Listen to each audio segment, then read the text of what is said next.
Good morning students and friends. मेरा नाम है शैलेश रावत।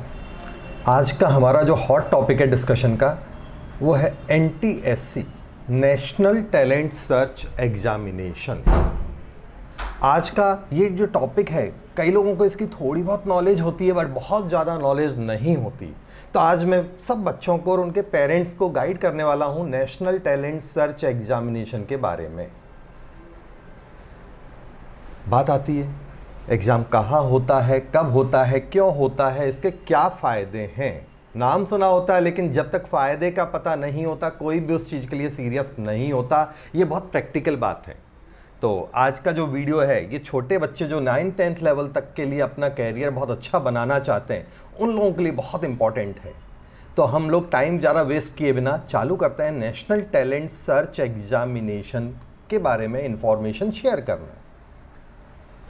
सबसे पहले जो इंस्टीट्यूशन का नाम है, आप देख ही रहे हैं, IIT गुरुकुल की तरफ से हूँ, वहाँ का डायरेक्टर हूँ। तो वहाँ से आपको रिप्रेजेंट करते हुए मैं इस वीडियो को शेयर कर रहा हूँ आपको। Guidance about NTSC national talent search examination क्या होता है। तो ये स्कूल लेवल पर 10th लेवल तक के बच्चों के लिए इंडिया का सबसे इंपॉर्टेंट मोस्ट रेपुटेड एग्जाम है। स्कूल लेवल मींस 10th से पहले इस तरह का कोई भी इंपॉर्टेंट एग्जाम नहीं है। और ये केवल एक छोटा एग्जाम नहीं है, बहुत ज़्यादा इंपॉर्टेंट एग्जाम है बच्चों। अगर इसके टफनेस की बात करें तो पर स्टूडेंट जो यहाँ फाइट होती है बहुत गजब होती है। पूरे इंडिया के लगभग 17 से 18 लाख 15 to 20 लाख बच्चे इस एग्जाम में शामिल होते हैं। अब देखिएगा, ढंग से सुनिएगा, छोटे बच्चे के ऊपर कितना प्रेशर है, सिलेक्शन कितना मुश्किल है। पहले मैं ये बात चालू करता हूँ। पूरे इंडिया में लगभग 15 to 20 लाख बच्चे इस एग्जाम में शामिल होते हैं। फाइनल 1000 सीट्स के लिए 1000 सीट्स हैं, उसके लिए 15 से 20 लाख बच्चे फाइट करते हैं। अगर हम बात करें दूसरे जो एग्जाम्स हैं उनकी, IIT में लगभग 10 लाख बच्चे फाइट करते हैं 13,000 सीट्स के लिए। यहाँ 1000 सीट है, वहाँ 13,000 है। यहाँ 18 से 20 लाख बच्चे पहुँच जाते हैं, वहाँ 9-10 लाख बच्चे होते हैं। UPSC का एग्ज़ाम होता है IAS बनने के लिए, IPS बनने के लिए। उस एग्ज़ाम में लगभग पूरे इंडिया से जो बच्चे शामिल होते हैं वो 10 लाख के आसपास होते हैं, 9 से 10 लाख बच्चे होते हैं। और एवरेज UPSC में सीट्स हैं वो भी 800 से 1000 होती है पर ईयर। अगर नंबर ऑफ सीट्स के हिसाब से बात की जाए तो ये सबसे टफ एग्ज़ाम है इंडिया का। नंबर ऑफ सीट्स के हिसाब से पेपर का लेवल टफ नहीं होता, सीट्स। और ठीक है, छोटा बच्चा है, बहुत बड़ा बच्चा नहीं। UPSC का मतलब टोटली मैच्योर हो चुका है, IIT का मतलब टीनेज के लास्ट स्टेप पर होता है। तो बच्चे कंपेयर में मैच्योर हो चुके होते हैं। 17-18 साल का बच्चा होता है IIT वाला, ये बच्चा होता है 14-15 ईयर का। तो डेफिनेटली उसके हिसाब से तो बहुत मुश्किल एग्ज़ाम है। देखते हैं अपन, लेकिन डरना नहीं है। बहुत से बच्चे इसको बहुत अच्छी तरह क्रैक करते हैं और उसके फ़ायदे क्या वो भी सुनिएगा। सबसे पहले गवर्नमेंट का एग्जाम है, सेंट्रल गवर्नमेंट इस एग्जाम को कंडक्ट करवाती है। ठीक है, 10th लेवल में ही ये एग्जाम दे सकते हैं। लाइफ में कोई दूसरा चांस इसके लिए नहीं मिलता। आप ये बात बहुत अच्छी तरह ध्यान रखिएगा। कोई भी बोर्ड का बच्चा हो, कोई भी मीडियम का बच्चा हो, वो इस एग्जाम को दे सकता है। इसका मतलब यह है कि आपकी लैंग्वेज इंग्लिश या हिंदी होना ही ज़रूरी नहीं है कि हम इंग्लिश मीडियम के या हिंदी मीडियम के हैं। आप लोकल जो आपकी स्टेट लैंग्वेज जो होती है, गुजराती है, तमिल है, बांग्ला है, असमिया है, उड़िया है, कोई भी लैंग्वेज का बच्चा है वो इस एग्ज़ाम को दे सकता है। इस एग्ज़ाम में 2 स्टेज होते हैं। एज, एक और पहले ये बता दूं, 18 साल से कम की एज होना ज़रूरी है। तो बट ऑब्वियस मान के चलो कि NTSC में पढ़ने वाला बच्चा 10th में है तो 15 साल के आसपास की एज होती है। तो ये एक मैक्सिमम एज लिमिट है। बिकॉज ऑफ एनी रीज़न, किसी कारण से अगर कोई बच्चा लेट पढ़ाई चालू करता है तो ये एक लिमिट हो गई। तो ये बहुत एक्सेप्शनल केस होता है। अगली बात आती है NTSC का एग्जाम कैसे होता है, क्या क्या टर्म्स कंडीशन है। टोटल स्कॉलरशिप्स इसकी अभी तक 1000 है, बट गवर्नमेंट ने प्रपोज कर दी तो मैंने ऑलरेडी एडवांस में 2000 लिख दी है। बिकॉज आज की डेट में भी 1000 सीट्स गवर्नमेंट ने कर रखी है, बट उसका प्रपोजल उन्होंने पास कर दिया है। तो मे बी इस साल से 2000 सीट्स पे एडमिशन हो, तो हम उसी को बेस बना के ले रहे हैं। गवर्नमेंट रूल्स के हिसाब से रिजर्वेशन जो सारे एग्जाम्स में या सारे गवर्नमेंट कोटे में रिजर्वेशन होता है वो यहाँ भी एप्लीकेबल है। बात आती है NTSC एग्जाम का पैटर्न। 2 स्टेज में बच्चों ये एग्जाम होता है। पहला स्टेज का जो एग्जाम है वो होता है स्टेज 1 ये स्टेट लेवल पर होता है। स्टेट लेवल का मतलब आप जिस स्टेट में, उस स्टेट का जो बोर्ड है वो आपका उस एग्जाम को लेगा। अगर आप राजस्थान में तो राजस्थान स्टेट बोर्ड इस एग्जाम को लेगा, महाराष्ट्र में तो महाराष्ट्र स्टेट बोर्ड इस एग्जाम को लेगा, अगर आप गुजरात में है, असम में है तो आसाम वाले इस एग्जाम को लेंगे। एग्जाम की लैंग्वेज स्टेट के हिसाब से जनरली 3 होती है, लोकल लैंग्वेज गुजराती, तमिल, उड़िया, तेलुगु, इस तरह की, हिंदी और इंग्लिश। तो वहाँ लैंग्वेज का इतना इशू नहीं होता। ये एग्ज़ाम जनरली, ये जो एग्ज़ाम है स्टेट लेवल का एग्ज़ाम, ये जनरली जो होता है नवंबर मंथ में होता है। अभी जनरली वर्ड इसलिए लगाया कि इस साल जैसे कोविड कंडीशंस चल रही है तो अभी इसका अनाउंसमेंट नहीं आया है, आएगा तो थोड़ा लेट होगा, बट वो हर बार ऐसा कंडीशन होता नहीं है। अदरवाइज फिक्स है कि नवंबर के फर्स्ट या सेकेंड वीक में ये एग्ज़ाम हो जाता है। फर्स्ट स्टेज में ऑल ओवर इंडिया से लगभग 8500 सीट्स होती हैं ना, लगभग इसलिए कि एक सीट पर जो कट ऑफ मार्क्स होता है उस पर जितने भी बच्चे होते हैं उन सबको सेलेक्ट किया जाता है। तो ये 9000 भी हो सकती है, तो ये बात आप ध्यान रखिएगा। दूसरा, स्टेज 1 में जो बच्चे निकलेंगे वो ही बच्चे एलिजिबल होते हैं स्टेज 2 में जाने के लिए। तो पहले स्टेज में लगभग पूरे इंडिया से 15 to 20 लाख जो बच्चे बैठते हैं उनमें से लगभग 8 से 10,000 बच्चे ही फाइनली सेलेक्ट हो रहे हैं स्टेज 2 के लिए। अब आप कहोगे बहुत मुश्किल है, बिल्कुल, लेकिन इतना मुश्किल भी नहीं है, बिकॉज जब तक बच्चों को प्रॉपर गाइडलाइंस का पता नहीं है वो उतना सीरियसली करते नहीं है। तो कई बच्चे तो एग्जाम स्किप ही कर देते हैं, उनको लगता है कोई नॉर्मल एग्जाम है, छोटा बच्चा है, प्रॉपर गाइडलाइन उसको मिल नहीं रही है तो वो सोचता है कि क्या करना है, संडे को जाना है, दिवाली के दिनों में एग्जाम हो रहा है तो मस्ती का मूड रहता है, तो उस एग्जाम को जनरली स्किप कर देता है। लेकिन अगर उसको इंपॉर्टेंस पता रहे, आप ये वीडियो देखने के बाद शायद इस एग्जाम को कभी भी स्किप नहीं करेंगे और उसकी प्रिपरेशन भी पहले से ज़्यादा अच्छी तरह से करेंगे। ये मैं आपको बोल सकता हूँ। जो भी ठीक ठाक बच्चा है वो सोचेगा इतना इंपॉर्टेंट एग्जाम है, अभी से क्यों नहीं तैयारी कर लूँ। तो स्टेज 2 होता है, ये नेशनल लेवल का एग्जाम होता है, एवरी ईयर मई मंथ में ये एग्जाम होता है, ठीक है। इसके बाद दोनों स्टेज अभी तक ऑफलाइन पैटर्न पे, पेपर पैटर्न पे एग्जाम लेते हैं। एमसीक्यू बेस्ड पेपर होता है, इसमें 200 क्वेश्चंस होते हैं, 2 पेपर होते हैं, एक होता है सेट और एक होता है मैट, वो भी मैं अभी बताने वाला हूं। एग्जाम का जो मीडियम ऑफ पेपर है वो किसी भी तरह का हो सकता है, लिख दिया है, बट सेकंड स्टेज केवल 2 ही लैंग्वेज में होता है, जो अपनी लैंग्वेज है हिंदी और दूसरी जो इंग्लिश है। बस आपकी लोकल जो स्टेट लैंग्वेज होती है मातृभाषा वो इसमें नहीं चलती सेकंड लेवल में। अगला देखिएगा आप, अगला है एनटीएससी एग्जाम क्यों देना चाहिए। तो एनटीएससी एग्जाम देने के कुछ फायदे हैं। अगर आप एनटीएससी स्कॉलर हो जाते हैं, मतलब जो इंडिया के 1000 या 2000 बच्चों में अगर आप आ रहे हैं तो इंडिया के स्कॉलर कहलाते हैं। और एनटीएससी स्कॉलर्स को कुछ फायदे होते हैं। क्या क्या फायदे हैं बता देते हैं आपको। पहला फायदा है आपको monthly till student life scholarship scholarship मिलती है।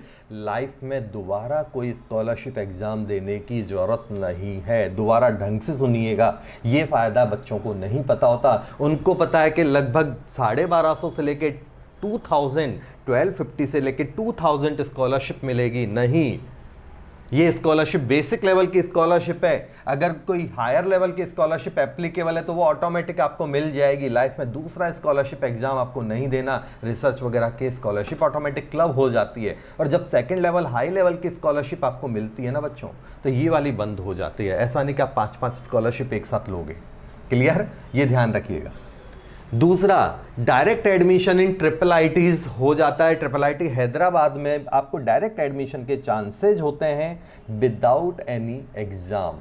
ट्रिपल आईटी हैदराबाद का आप इंफॉर्मेशन गूगल सर्च करेंगे तो आपको मिल जाएगा। इंडिया का सबसे अच्छा प्लेसमेंट वाइज बता रहा हूँ, आईआईटी बॉम्बे से भी ऊपर है इसका प्लेसमेंट वाइज इंडिया का नंबर 1 इंस्टीट्यूशन है। रेपुटेशन वाइज भी बहुत ज़बरदस्त है, आईआईटी को सीधा टक्कर दे रहा है हैदराबाद। और उस कॉलेज में आप बोर्ड पास करो, जेईई का एग्ज़ाम दो ना दो, आपको वहाँ एडमिशन के चांसेज मिल गए। बट इसको फिर भी जब हर साल एडमिशन नोटिफिकेशन मिलता है ट्रिपल आईटी हैदराबाद का, तब ज़रूर देख लीजिएगा। हो सकता है इस साल हटा दें वो आपको, ठीक है। ये कोई चैलेंज नहीं है, ये उनका मूड है, बिकॉज उनको इंडिया का क्रीम चाहिए, तो इसलिए उन्होंने इंडिया के क्रीम बच्चों के लिए ऐसा कर रखा होता है। तो ये इसका एक अच्छा एडवांटेज हो सकता है। तीसरा, एडमिशन एलिजिबिलिटीज मिल जाती है आपको जब फॉरेन की डिफरेंट यूनिवर्सिटीज में आप अप्लाई करते हैं और एनटीएससी स्कॉलर का सर्टिफिकेट लगाते हैं कि I am NTSC scholar. NTSC scholar का मतलब उनको पता है कि इंडिया के 1000 या 2000 क्रिम में है ये बच्चा, तो ऑलमोस्ट सारी फॉरेन यूनिवर्सिटी आपको एडमिशन प्रायोरिटीज़ दे देती हैं। किसी यूनिवर्सिटी ने एक्स्ट्रा मार्क्स कर रखे हैं इन लोगों के लिए, तो किसी ने अपने यहाँ पर सीट बुक कर रखी है। तो इट मीन्स आप वहाँ का एंट्रेंस एग्ज़ाम क्लियर करो, अगर है तो उसमें अगर कम परफॉर्मेंस है तब भी चलेगा, अच्छी परफॉर्मेंस है तब भी चलेगा, आपको एडमिशन मिल गया, ये कह सकते हैं आप बहुत ईजीली। इससे भी इंपॉर्टेंट बात जो अब सुनिएगा, एनडीए का एग्जाम जो होता है ये भी बहुत कम बच्चों को पता है। एनडीए के एग्जाम में एनडीए की तीनों विंग में जब इंटरव्यू होता है तो इंटरव्यू के टाइम इन बच्चों को जनरली 10 to 15 पॉइंट एक्स्ट्रा मिलते हैं। ये बात ध्यान रखिएगा, 10 से 15 पॉइंट मीन्स मार्क्स आपको एक्स्ट्रा मिल रहे हैं। अगर हम एनडीए से रिलेटेड बात करें तो मोस्ट ऑफ बच्चे जो एनडीए के लिए सोचते हैं या जिनको नॉलेज है उनको पता है मेडिकल फिटनेस तो प्राइमरी रिक्वायरमेंट है आर्मी का, तो उसको तो एक बार साइड कर दे। कोई अनफिट है, एग्जाम देना ही बेवकूफ़ी है, उसको पता है कि बाहर होना ही है, तो क्या मतलब है। उसके बाद दो ही बात है, रिटर्न और इंटरव्यू। रिटर्न उतना टफ नहीं होता, interview is the toughest part in NDA और आर्मी फिजिकल के बाद। और जो सबसे टफ पार्ट है उसमें आपको 10 to 15 पॉइंट्स एयरफोर्स, नेवी या मिलिट्री के हिसाब से मिलते हैं। और आज के ज़माने में जो कंपटीशन की तैयारी करते हैं उन बच्चों को पता है 10 से 15 नंबर में तो मेरिट चालू होकर ख़त्म हो जाती है। तो इट मीन्स आपको एनडीए में जाने के लिए बहुत ईजी रास्ता मिल गया है। बट ये चीज़ भी फाइनली जब नोटिफिकेशन रहते हैं तब आपको देखना पड़ेगा कि भाई किस टाइम क्या रूल्स बना रखे हैं। एवरी ईयर ये थोड़े बहुत वेरी हो सकते हैं, बहुत सालों से वेरी नहीं हुए, बट अब नया पैटर्न आ रहा है तो कुछ भी हो सकता है। फॉरेन की यूनिवर्सिटीज़ में आपको सेट वगैरह से फ़ायदा मिल जाता है। और इन फ्यूचर जब आप अपना प्रोफाइल लगाते हैं कहीं भी, एनटीएससी स्कॉलर हूँ मैं, गवर्नमेंट जॉब हो या प्राइवेट जॉब हो, आपको डेफिनेटली वेटेज मिलता है। इट मीन्स एक कॉलर ऊंची होती है।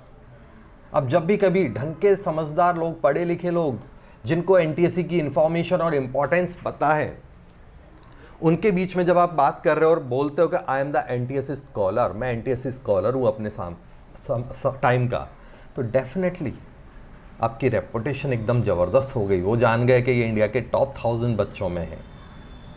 और प्रीवियस रिकॉर्ड अगर आप देखें अपने जान पहचान वाले, या इन फ्यूचर कभी भी कोई इंटरव्यू आता है, IIT topper, medical topper, commerce का टॉपर हो, क्लेट का टॉपर हो, यूपीएससी टॉपर हो, एनडीए टॉपर हो, इनके बैक रिकॉर्ड्स को उठा के देखना। मैं सिलेक्शन की बात नहीं कर रहा हूँ कि आईआईटी में सेलेक्ट हो गया वो बच्चा, नहीं, आईआईटी के टॉप 100, 200, 500 रैंक्स में आने वाले बच्चों की बात कर रहा हूँ। तो ज़्यादातर बच्चों के बैक रिकॉर्ड में एनटीएससी स्कॉलर टाइटल होता ही होता है। तो इट मीन्स कारण है कि जब ये बच्चा एनटीएससी स्कॉलर है तो टॉप 1000, 2000 में आने वाला बच्चा है अपने टाइम का, तो डेफिनेटली हर जगह टॉप में पहुंचेगा ही पहुंचेगा। ये पक्की बात है, कहने की ज़रूरत नहीं है। तो एक लाइसेंस आपको इनडायरेक्ट वे में मिल गया कि फ्यूचर में भी आप इंडिया के टॉपर रहने वाले हो, कोई भी फील्ड में जाओ। तो इस तरह से इसके कुछ और एडवांटेज मैंने बताए। अगला जो बच्चों पॉइंट है, एग्जाम पैटर्न, जो आपको बता रहा था कि 2 पेपर होते हैं, फर्स्ट स्टेज में भी सेम होता है, सेकंड स्टेज में भी सेम होता है। 2 पेपर होते हैं, एक सेट का पेपर होगा, एक मैट का पेपर होगा। सेट जो है स्कॉलर्स एप्टीट्यूड टेस्ट, उसमें क्या होता है, साइंस के 40 क्वेश्चन आते हैं, ऐसे सोशल साइंस के 40 क्वेश्चन आते हैं, और 20 क्वेश्चन आते हैं मैथ्स के, फिक्स है। मेंटल एबिलिटी वाला होता है, लॉजिकल रीजनिंग, जो आज के कम ज़माने में इंडिया के सारे एग्जाम्स में ये पेपर में आता ही आता है, मैथ रीजनिंग वाला पार्ट। तो इसके 100 MCQ होते हैं, क्लियर। तो इस तरह 200 MCQs होते हैं जो आपको 3 घंटे में करने होते हैं, पेपर का लेवल। बट ऑब्वियस आप मान लें कि प्रिंटेड सिलेबस कुछ भी नहीं है, बट 9th-10th लेवल में जो आप पढ़ रहे हो ना, वही चीज़ें होती है, थोड़ा टफ या थोड़ा इजी। अलग अलग स्टेट का फर्स्ट लेवल अलग अलग लेवल का होता है, बट सेकंड लेवल डिफिकल्ट होता ही होता है, ठीक है। तो 3 घंटे में आपको 200 क्वेश्चन करने हैं, तो पेपर उतना टफ नहीं होता जितना आपका स्पीड गेम होता है। तो एनटीएससी क्रैक करने के लिए आपको बहुत हाई फाई तैयारी करनी है कि नहीं करनी है, बट एनटीएससी क्रैक करने के लिए आपकी स्पीड अच्छी होनी चाहिए, माइंड की शार्पनेस होनी चाहिए। जैसे डिफरेंट एग्जाम्स में होता है, बैंक का, एसएससी, रेलवे के एग्जाम्स में भी यही है, पेपर उतने टफ नहीं होता, बहुत स्पीड चाहिए होती है, सेकेंड्स में क्वेश्चन करने होते हैं। यहाँ भी वही गेम है, 180 मिनट 200 क्वेश्चंस। तो एवरेज आप देखो, ओएमआर वगैरह सारा फिल करना होता है, छोटी मोटी हरकतों के बाद आपके पास एवरेज 45 सेकंड पर क्वेश्चन बचता है। तो थोड़ी अच्छी शार्पनेस वाले बच्चे कर लेते हैं, हो जाता है पेपर अगर आपको आता है तो। अगला पॉइंट देखते हैं अपन बच्चों, तो वो है अब आज की डेट में ये गाइडलाइन प्रोग्राम क्यों दिया है मैंने छोटी क्लास के लिए, बिकॉज आप देखते हो ज़्यादातर वीडियोस हाई लेवल के लिए होते हैं, यूपीएससी क्या है, एनडी क्या है, आईआईटी क्या है, ये मेडिकल क्या है। छोटे बच्चों को ये पैटर्न नहीं पता होता, बिकॉज ऑफ दैट वो मिस गाइड हो जाते हैं, आउट ऑफ ट्रैक चले जाते हैं, बिना कारण मजदूरी कर रहे होते हैं, रिजल्ट मिलता नहीं।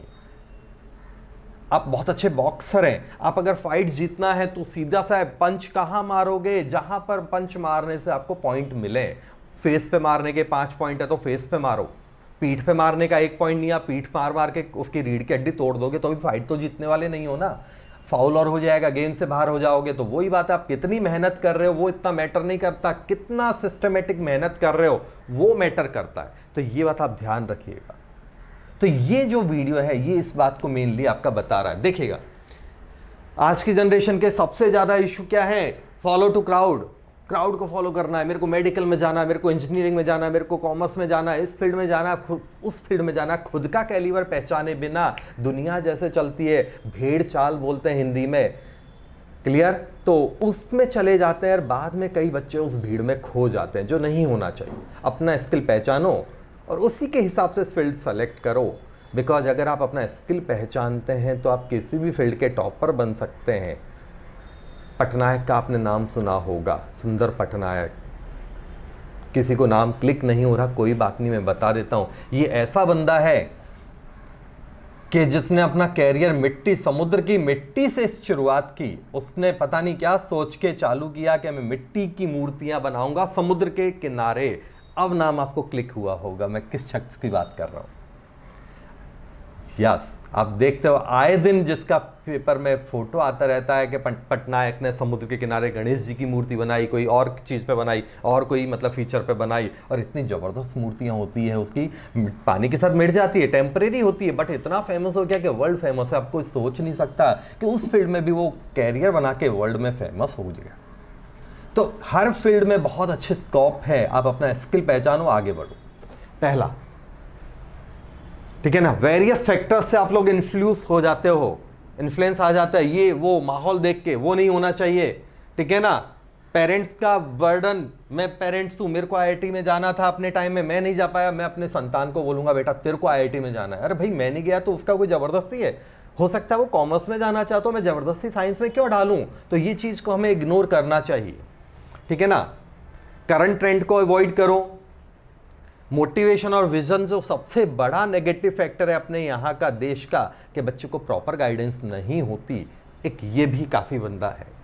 और उसके बाद जो कोचिंग इंडस्ट्रीज़ हैं, तो उनके चक्कर में कई बार बच्चे, ऐसा नहीं कि आपको गाइड करते हैं हम लोग, बट कई लोग उसमें मिस गाइड करते हैं। वो अपना बिजनेस बढ़ाने के चक्कर में बच्चे में कैलिबर नहीं है तब भी उसको ले लेते हैं, हम तेरे को इंजीनियर बनाएंगे, तेरे को डॉक्टर बनाएंगे, तेरे को आईएएस बनाएंगे। पता है दूर दूर तक उसका उस रास्ते पे कोई मतलब नहीं है, तब भी ले लेते हैं। फीस आ रही है ना, ये भी आप लोगों को ध्यान रखना है कैलिबर के हिसाब से, ठीक है। और अगला है 10th लेवल में अगर आप एनटीएससी क्रैक कर लेते हो या 9th-10th लेवल में एनटीएससी के लिए सोच लेते हो, तो 11th-12th का कैरियर ट्रैक आपका बहुत क्लियर हो जाता है कि आपको कौन से फील्ड में जाना है। क्योंकि छोटे लेवल पे जब बच्चा अपने आप को इतना मैच्योर कर लेता है तो उसको ये भी पता है कि उसके लिए कौन सा अच्छा फील्ड है। क्लियर बच्चों? ये कुछ जो है बातें मैंने आपको बताई। और अगला जो पॉइंट है, ये इंडिया का कोई भी एग्जाम दो, 11th-12th से ऊपर का कुछ नहीं आता, कोई भी एग्जाम दे लो, ये पक्की बात है।